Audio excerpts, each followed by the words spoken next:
This is Bill Ryan here from Project Camelot and Project Avalon, and it's 20th of February 2010, and it's my great privilege to be meeting again with Klaus Dona. And in this video presentation, it's going to be an interview of the difference, because I'm going to do very little talking indeed, maybe none at all.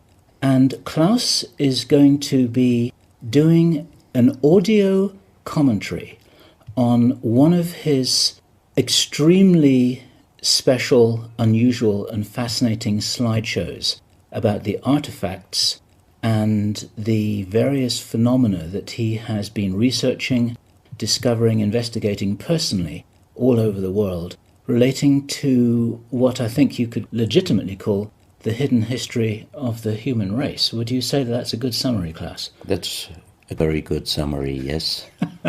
So I'm going to step back here, and what follows now, just kick back and enjoy this slide presentation, and Klaus is going to take you through his own journey. You can accompany him on his own journey through his own discoveries. And take it away, Klaus. What are we looking at here? I can see an array of pyramids. What's the significance? The significance is that you can find pyramids all over the world, on each continent. And the question is, when and who did build those pyramids? Why many of those pyramids all over the world are looking very, very similar?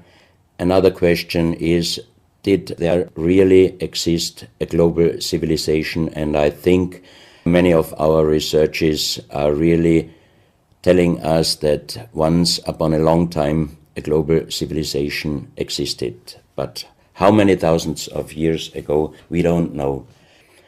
Most of the audience of Project Camelot may know about the story of one stone pyramid building found in 1984, 25 meters under the sea level in Japan, on the island of Yonaguni, which is the southeast Japanese island belonging to the Ryukyu island group. And there is still a struggling of some international archaeologists who are saying that these monuments were done by nature.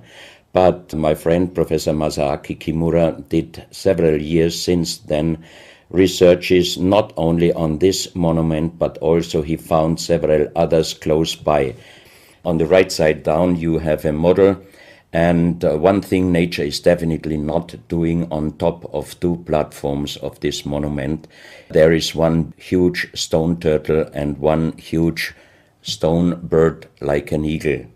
Nature is doing many things, but not such a precise, perfect monument. And the question is, where are all the stones? If nature would have done it broken down, where are those stones? There are also streets, and there was also found a stone stadium like a Roman Colosseum with stone seat rows and stone stairs. Nature is great, is doing many, many great things, but not such perfect buildings. Here you have the huge stone turtle, and you can see also how small is a diver against this big monument. Here you have one street with stairs going up.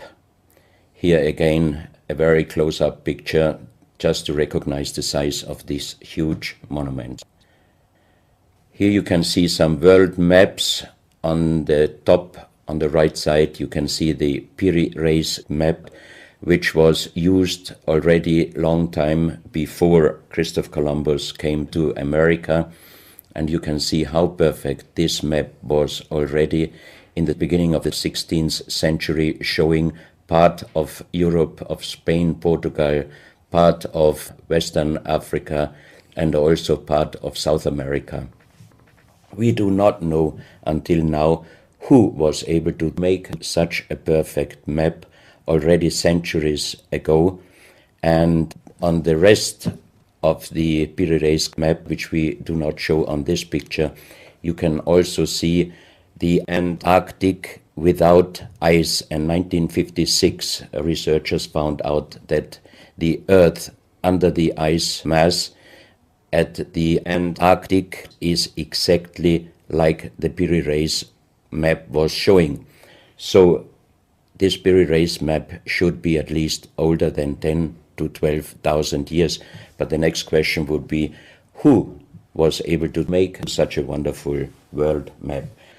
On the left side, on top, you see Atlantis, done by Athanasius Walzemüller, and the map is the other way round. He did it the other way round, and you can see the continent between Europe, Africa, and also America. And you can see on the left side down different sides of a huge stone world map. This stone world map was found in 1984 while gold digging in Ecuador in an underground tunnel system with other 350 artifacts which do not really fit any known and existing South American pre-Columbian culture.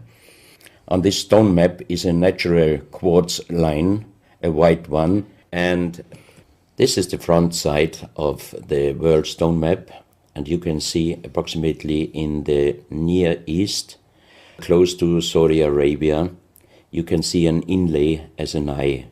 And from this eye to the right and to the left is a natural quartz line going on the right side over India, Thailand, and also there is a long island on the right side, which Professor Kimura's research gave him the statement that from the northeast Japanese island until far down after Taiwan, once there existed a huge continent.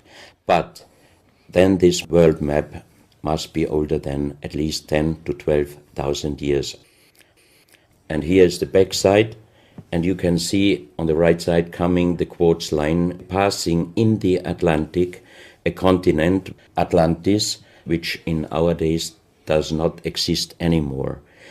Then the white line is crossing part of South America, and here you have a close-up, and you can exactly see the Bay of Guayaquil, an inlay going up to north, and a round inlay showing exactly the place where there were found those artifacts, and there is also the best quality water worldwide existing. One other very interesting artifact found on the same place in Ecuador is the so-called pyramid with the eye. The eye is an inlay, the stone is gray and white, and you have 13 steps, and it looks exactly like the pyramid with a shining eye on the $1 US. If you put this pyramid under black light, the eye is shining very strongly, and it looks really like an eye, but not real like a human eye. Here you have a close-up of the eye, and you can see the colors of the inlay. On the bottom of this pyramid, you have the inlay in little gold plates showing the Orion star constellation, and you have unknown writing.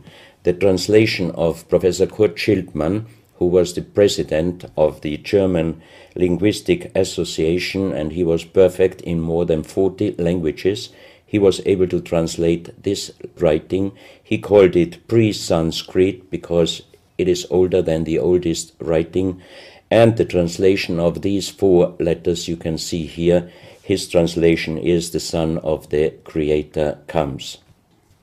As we found the same writing on stones in certain countries like Ecuador, Colombia, Illinois, United States, Clausel, France, Malta in the Mediterranean, Turkmenistan, Australia, and in southern Calabria, Italy, just a few years ago.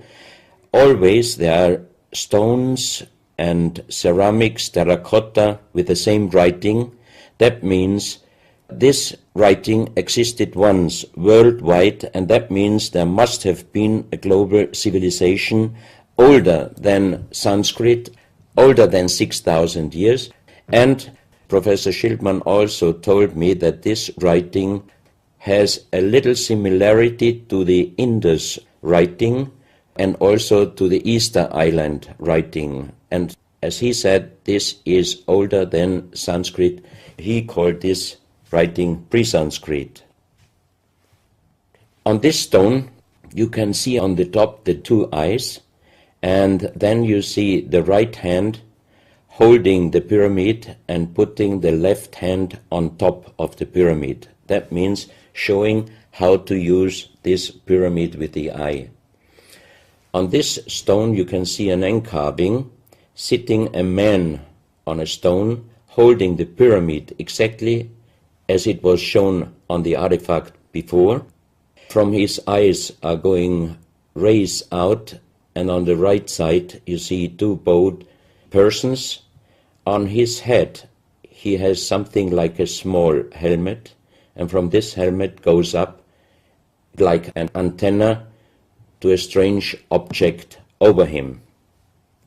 And here you have the photo of the discovered helmet. We could not yet make a metal research or checking what kind of metal was used, but you can see in the center of the helmet that something is missing, and that might have been this kind of antenna which was shown on the artifact before. Another very strange finding from the same place is one big jade cup and 12 little jade cups. As the 12 cups are man-made and each one is a little bit different in size, if you fill them up perfectly with water and you put the 12 cups of water inside the big cup is completely filled. The next strange thing is that you can see on the little cups numbers which are looking like the Mayan numbers, but if you compare them with the Mayan numbers, you find out that there are some little differences. And on the big cup you can see a perfect inlaid star constellation, also showing the Orion and other stars. And inside the big cup it is very, very magnetic, and outside the cup nearly nothing. Professional geologists are saying this is impossible because if a stone has metal particles inside the stone, it must be same magnetic from both sides. Here you have a close-up of the big cup and you can see a perfect inlay of star constellations, and they are shining very brightly if you put black light on it. Here you have some small cups that you can figure out more clearly the style of the numbers inlaid in a strange material also shining under black light. That's another piece, a jade plate with the same star constellation inlay like on the big cup, and two persons facing the sky, and on the next picture you can see that also the eyes of these two statues and the star constellation is shining very strongly under black light. This was once a hard-formed brown stone, changing the color in the center of the stone into black, which usually in nature does not happen.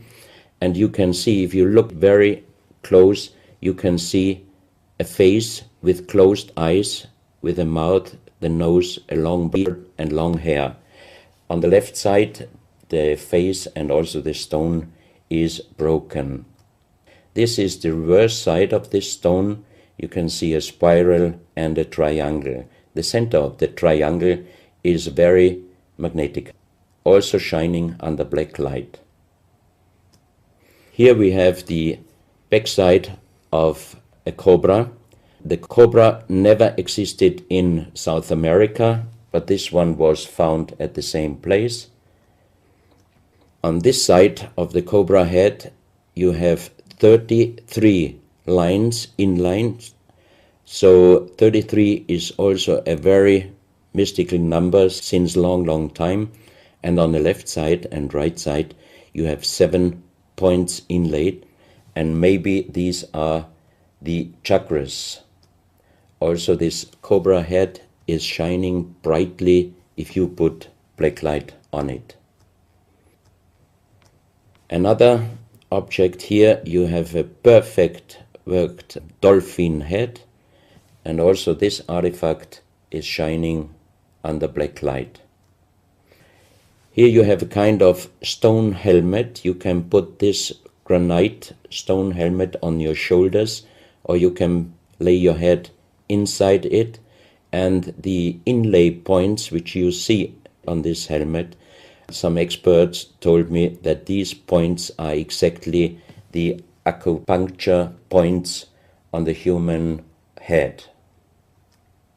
Here you can see how it might have been used, and a few months ago they found at the same place an unfinished stone helmet. So that means that also some of these artifacts were made directly in Ecuador, but many, many years ago. And also the inlay on this object are shining under black light very bright. This is a fantastic jade snake, and also the inlay points are shining under black light.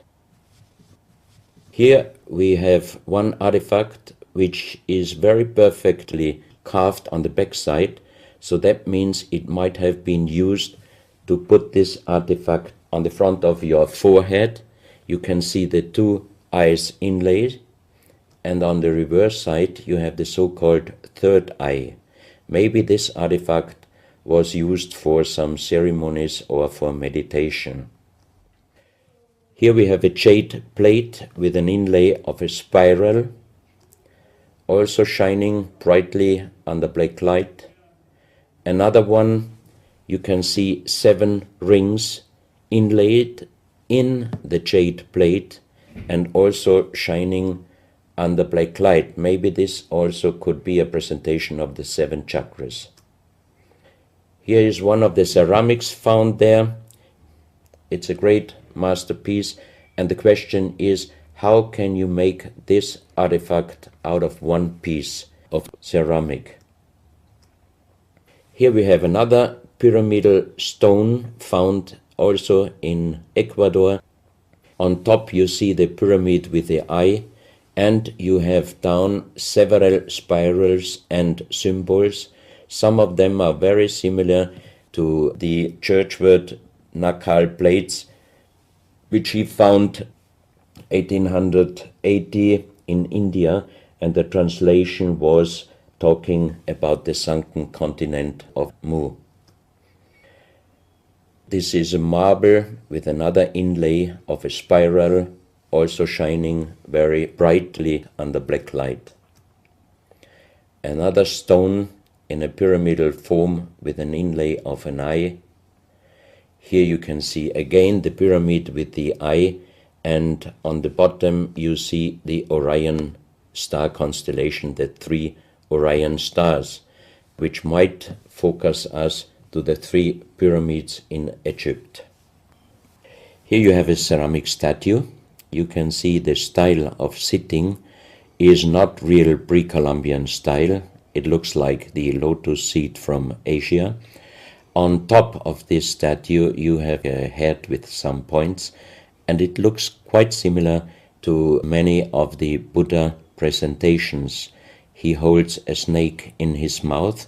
The snake is a very, very mystical and very often presented object.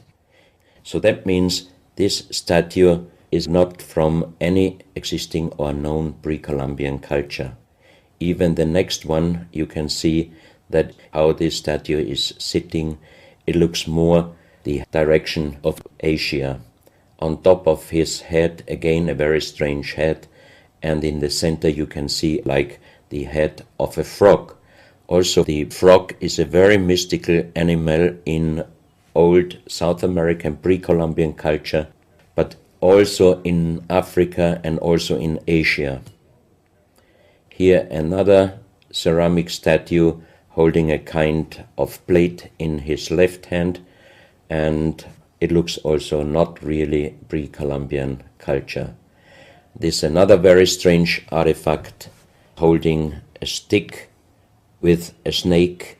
Again we have the snake here, and the question is where and who this statue was done.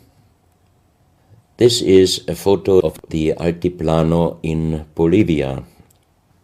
Archaeologists and researchers found out that at least before 4,000 years, there was happened a very big impact in Argentina, and the shock wave of this big impact destroyed many stone buildings in the Altiplano of Bolivia. You have here a picture of Pumapunku, a very strange place close to Tiahuanaco in Bolivia, and you see tons of stone plates with perfect work on it, destroyed. Maybe this was the reaction to the big impact in Argentina. Here you have my friend Giancarlo Bonfanti, Italian researcher, in the center of the so-called Sun Gate in Tiahuanaco in Bolivia, and some researchers write that the figurines on top of this side of the Sun Gate are showing the Venus calendar. Here you have one of the big stone plates from Pumapunku, and you can see how perfect this stonework was done. And the question is, could you do such perfect work with simple tools? Close to this area, they found skeletons with a size of 2.6 meters. And the picture on the top shows you the skull of one of these skeletons, and it looks like it is deformed, but definitely these skulls are not deformed. They are natural style, like an egg. On this photo you see how strong the jaw of those skulls were. This is a front view, and the most interesting photo is this one, because you can see that the top of the skull does not have the three plates which we have as Homo sapiens, and that shows us that these skeletons are not Homo sapiens. What we might be able is doing a DNA check and an age dating on these skeletons, because we are very much wondering what kind of humans did exist long time ago and how long ago. On the next pictures I show you some artifacts found close by the real giants, and when I first time got this mask in my hands, I tried to look through the two eyes. At that time I didn't know that they were belonging to 2.6 meter skeletons, and I was just wondering, why did they make masks where you can only look out from one eye? But after knowing that those people were over 2.5 meters, I could imagine that their skull was of course bigger than our skull, and that's why these masks were for us oversized. That's another mask from Bolivia, another one with very wonderful encarving, many spirals and many symbols, which we also found in many other cultures.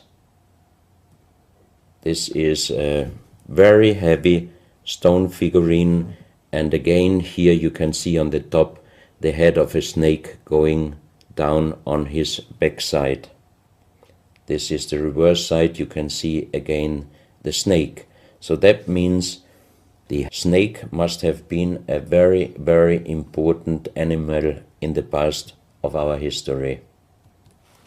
Here you can see a stone flute. The strange thing is that the vibration of the sound of these stone flutes is exactly the same as our brain waves. So that means maybe those flutes were used for meditation or for healing purposes. And each two holes are connected perfectly with each other. That means you can make perfect holes into this very, very hard stone, but how you connect with simple tools the two holes on the bottom, this would be even in our days a very difficult work to do. Because it's in the shape of a U and it curves around inside the stone. That's right. And with simple tools you are definitely not able to do such a work. And even the holes are very precise. This is the form of a boat, and you have 3 flute pipes at the end. Here you can see how perfectly they were made. This is another flute, very small. You can use it only with very soft blowing, and the sound is like the sound of the dolphins. This is an artifact where we do not have any idea for what purpose it was used. Now we are in Colombia. On the next few photos, I show you very strange artifacts from Colombia in South America. The most famous industrial designer and architect in Colombia, Professor Jaime Gutierrez, is collecting strange artifacts from his country already since centuries. His most important piece is the so-called genetic disc. Here you can see a disc made out of lyddite, a very hard stone.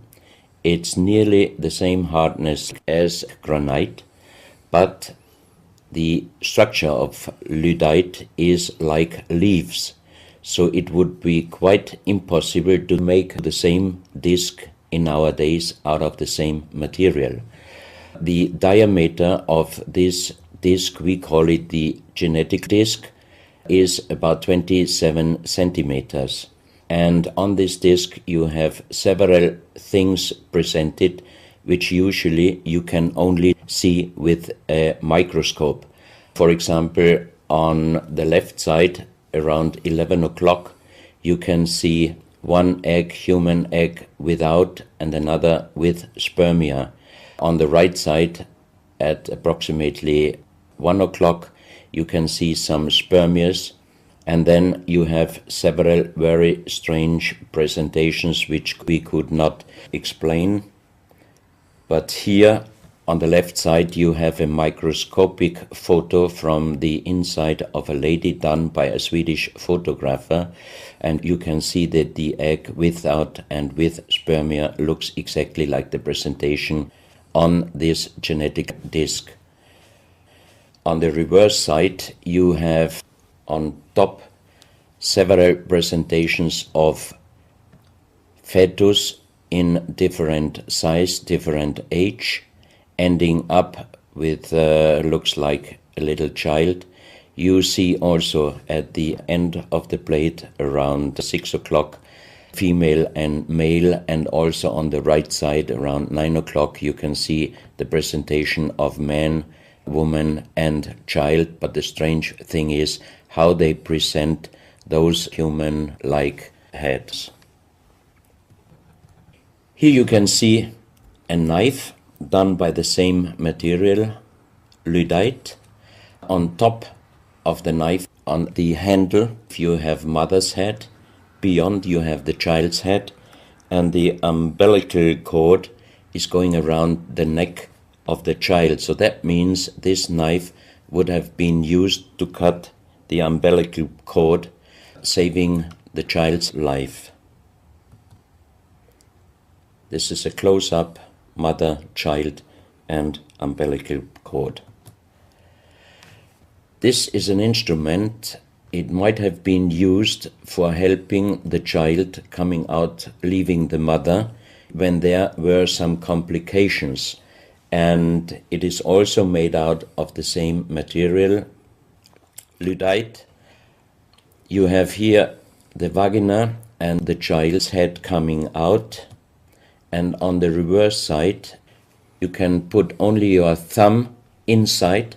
That means you can only use this instrument with your fingers, meaning you cannot use power. So that means it might be safer helping the child leaving the mother than our instruments we are using in our days, because sometimes the modern instruments, while being used, can damage the child's head. This, we think, is a medical instrument. It is also lyddite, and it's a perfect form. Another one, and these are other ones, they are very much smaller than shown on this photo. And when we did a material check in Vienna, the most expert worldwide checked those pieces. First of all, the material.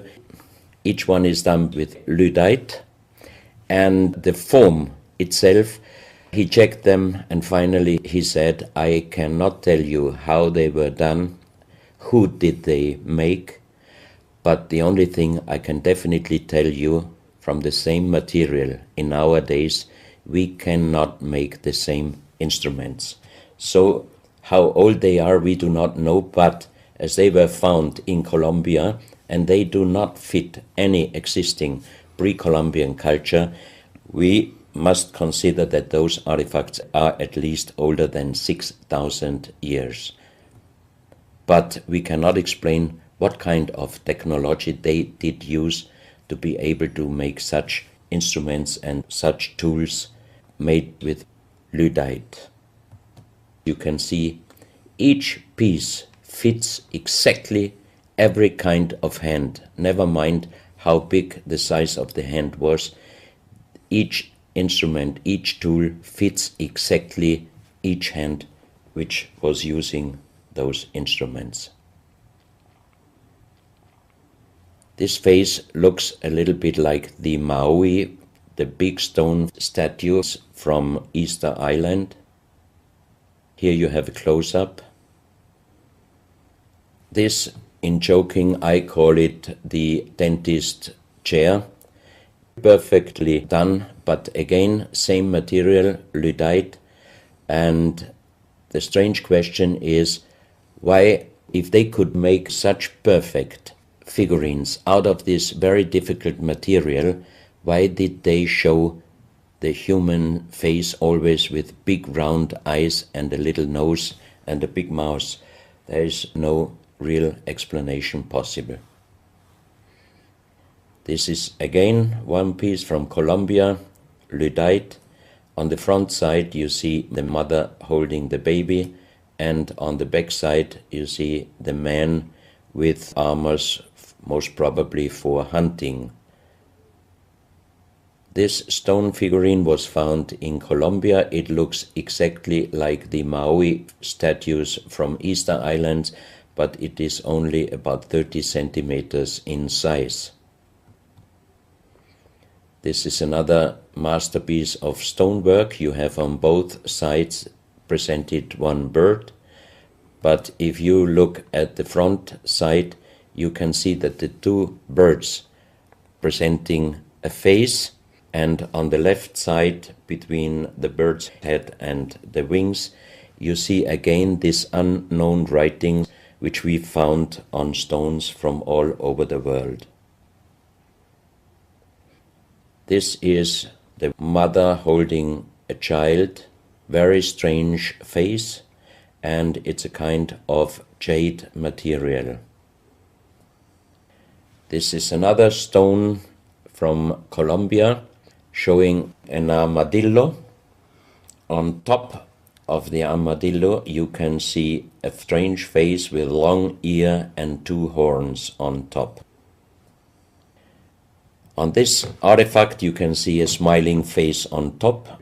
You have two triangles on this side, and on the other side, on the right side, you have a face. Again, the animal face on the right side, and some unknown symbols. And on the bottom of this object you see an animal, looks like a crocodile. Now we are moving to Guinea, West Africa, very close to the border with Mali.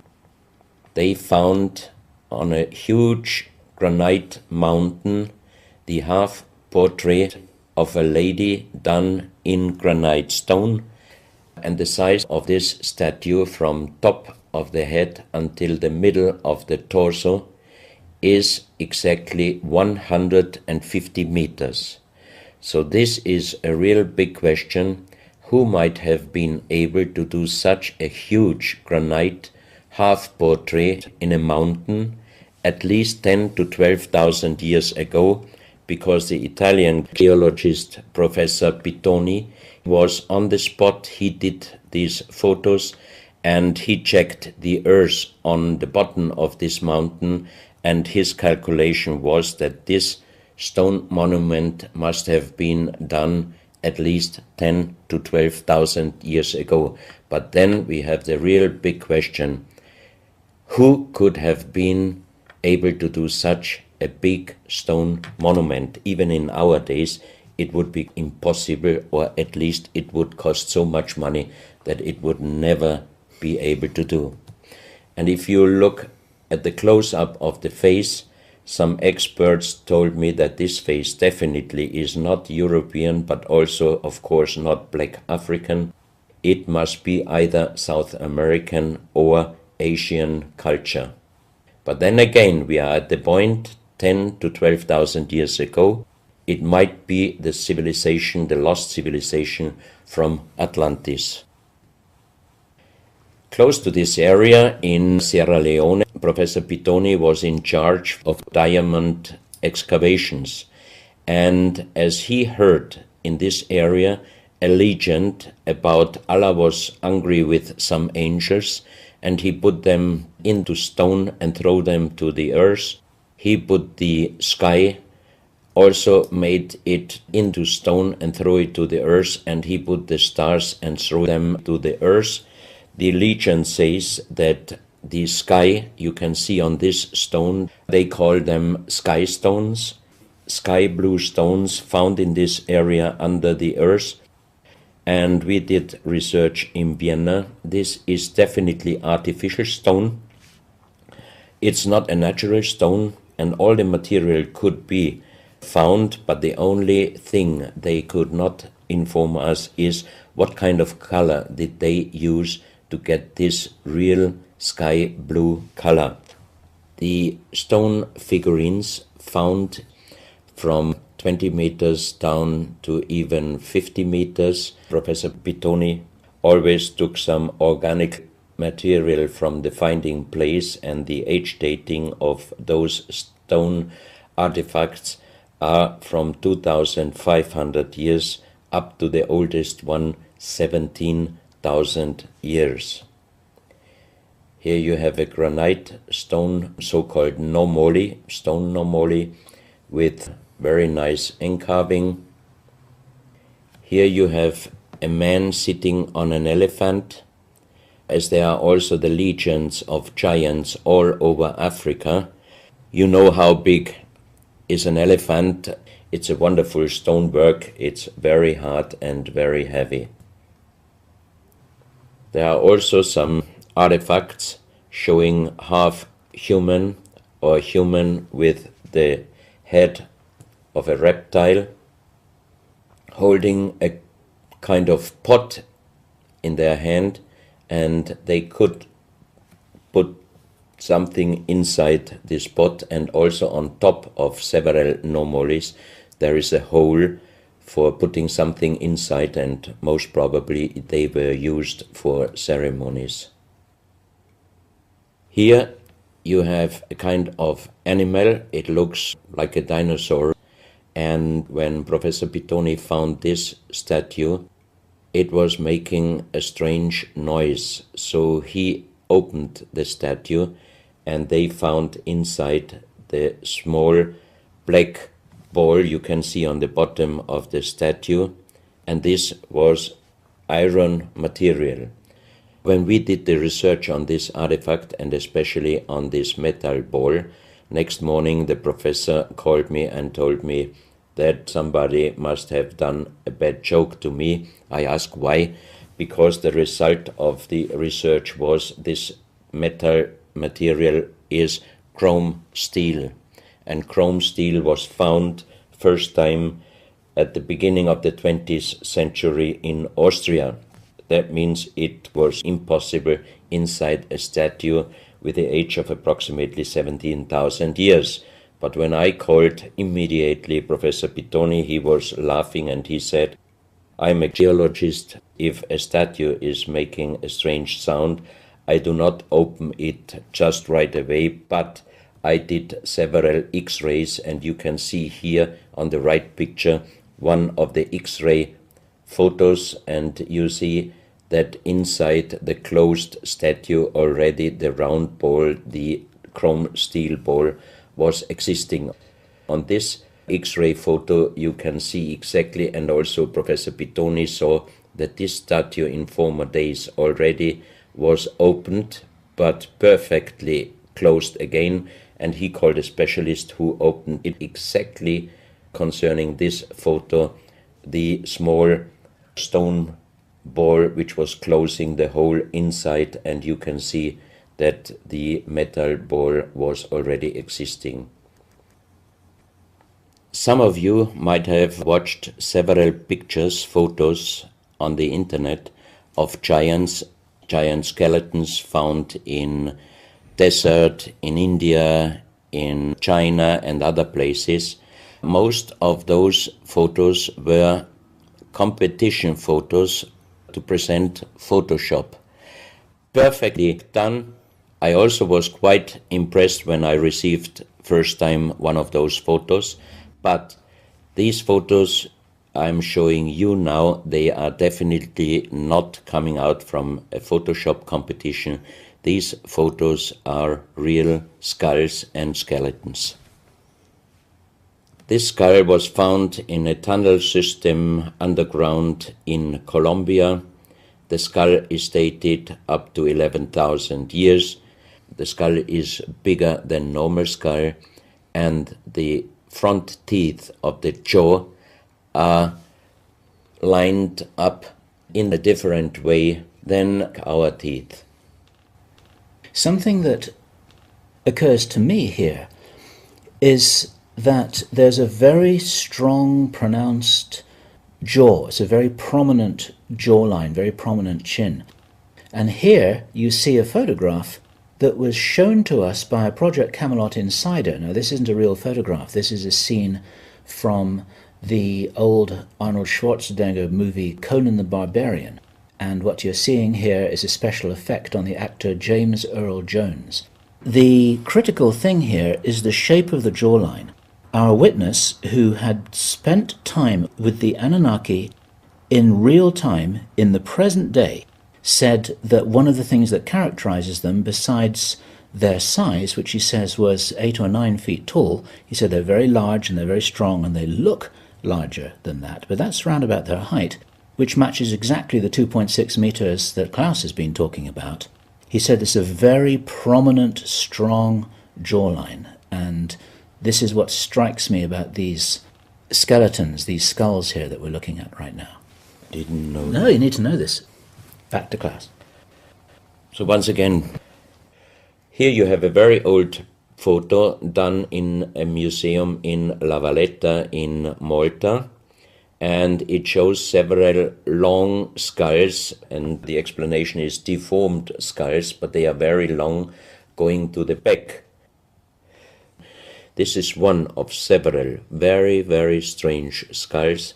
They are presented in a small museum in Ica in Peru. Ica is located close to the famous Nazca lines, and the museum is called Museo Maria Reiche, the German lady who was researching her whole life about the Nazca lines. And in this museum you can see the most strange skulls I ever saw, all found in this area close to the Nazca lines. So the question is, what kind of humans were living there, and how did they get those skull forms? And especially this one, definitely several doctors and experts told me it would not be possible to create such a kind of deformation, because through deformation you do not get the double bone material on the skull, and on this skull even you have particles of the skin and hairs, and I think it would not be difficult to do a age dating and especially a DNA analysis of this skull. On this picture I show you some legendary skeleton forms of giants. In the year of 1964, in the south of Ecuador, in the province Loja, there broke down a part of a mountain platform, and Father Carlos Vaca, who was working as a priest in hospitals, he was called to this place and he found the broken bones of a giant. Good. Well, Klaus, I asked you if you would take us on a journey, and for the last nearly an hour, I think it is, you've taken us on a fascinating journey not only around the world, but through time, back as long ago as 17,000 years. And it's a real reminder of how little we know about what our history really is. These are important pieces of an important puzzle, and you're doing an enormous amount to raise people's awareness of what it is that we're not shown in many museums, what it is that we don't read in anthropological textbooks, and what it is that many university professors still refuse to recognize. And thank you so much for your part in helping to raise our own understanding of our history on planet Earth. Klaus, thank you.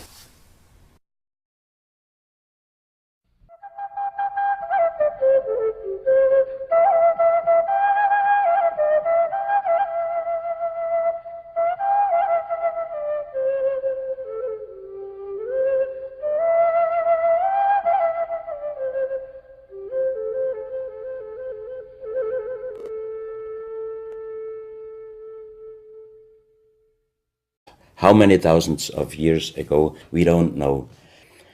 Most of the audience of Project Camelot may know about the story of one stone pyramid building found in 1984, 25 meters under the sea level in Japan on the island of Yonaguni, which is the southeast Japanese island belonging to the Ryukyu island group. And there is still a struggling of some international archaeologists who are saying that these monuments were done by nature. But my friend Professor Masaaki Kimura did several years since then researches not only on this monument, but also he found several others close by. On the right side down you have a model. And one thing nature is definitely not doing on top of two platforms of this monument.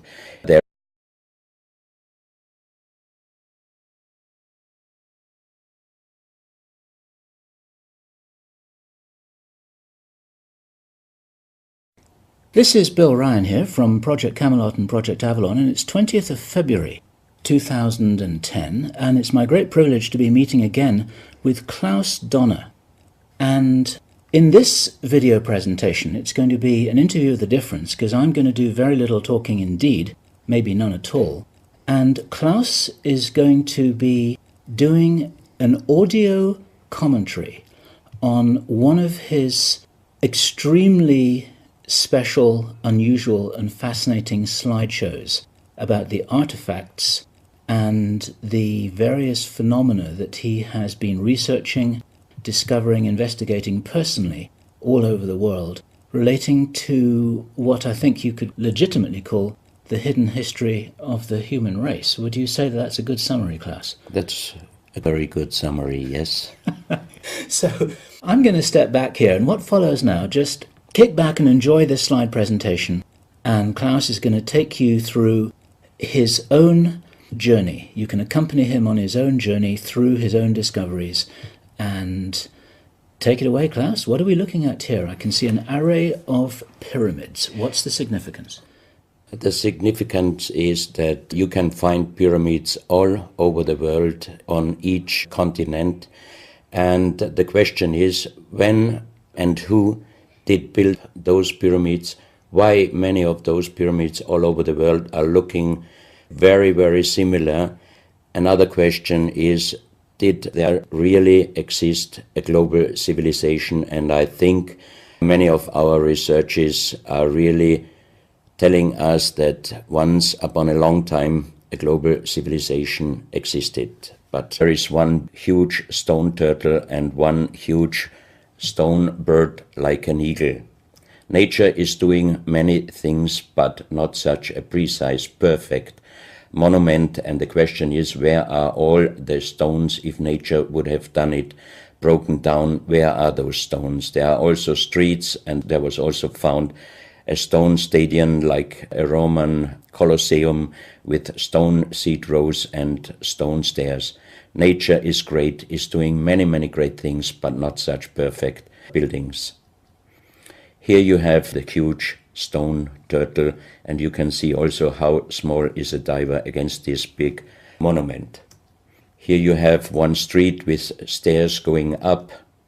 Here again a very close-up picture just to recognize the size of this huge monument. Here you can see some world maps. On the top, on the right side, you can see the Piramids map, which was used already long time before Christopher Columbus came to America. And you can see how perfect this map was already in the beginning of the 16th century, showing part of Europe, of Spain, Portugal, part of Western Africa, and also part of South America. We do not know until now who was able to make such a perfect map already centuries ago. And on the rest of the Piramids map, which we do not show on this picture, you can also see the Antarctic without ice. In 1956, researchers found out that the Earth under the ice mass at the Antarctic is exactly like the Piramids map was showing. So this Piramids map should be at